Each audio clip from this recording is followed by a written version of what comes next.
Yan na. Nakaluto na si Commander ng gulay.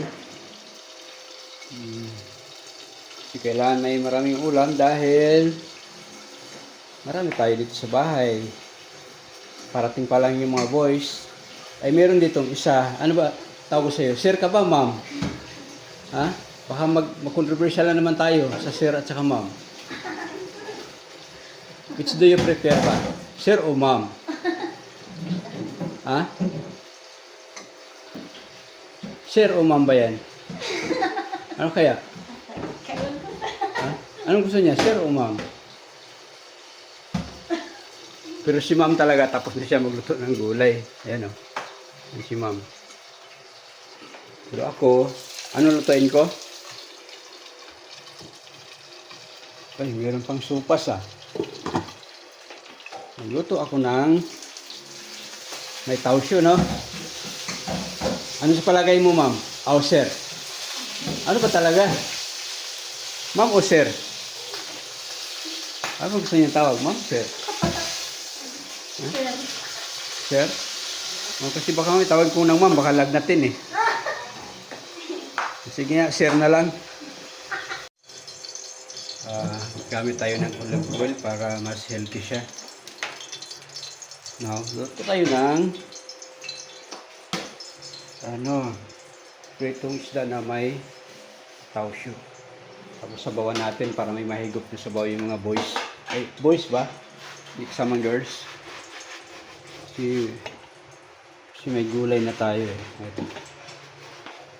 Ito muna. Prito tayo ng yan. Una natin yung ginger before yung garlic para hindi masunog. Ito, hinahalo na natin yung garlic. And then, mix sa garlic is yung onions, no? So, yan, halo na natin yung onions together with the garlic and ginger. Okay. Nandito na rin yung tomato. Para masarap yung sabaw. Para yung mga boys niya galing sa field, makahigop ng sabaw. Para ang cause of death, nalunod sa sabaw. Nalagay na rin natin yung secret ingredients, tsaka yung salt. Lagay na rin natin itong tausyo. Ay, halo na natin yung tausyo.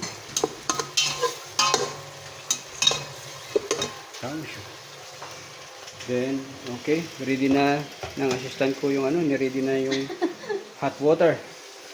Okay, thank you. Thank you, assistant. Habang si sir naghugas.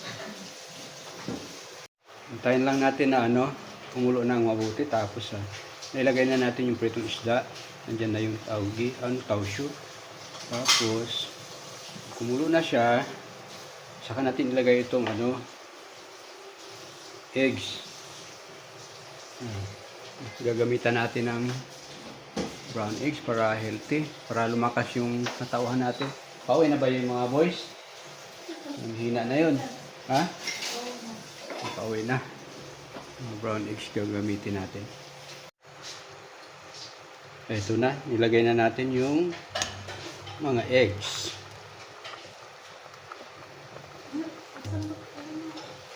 Ready to rumble na to.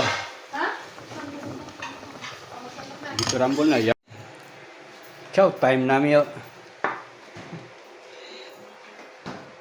Ito na sarap na, sarap.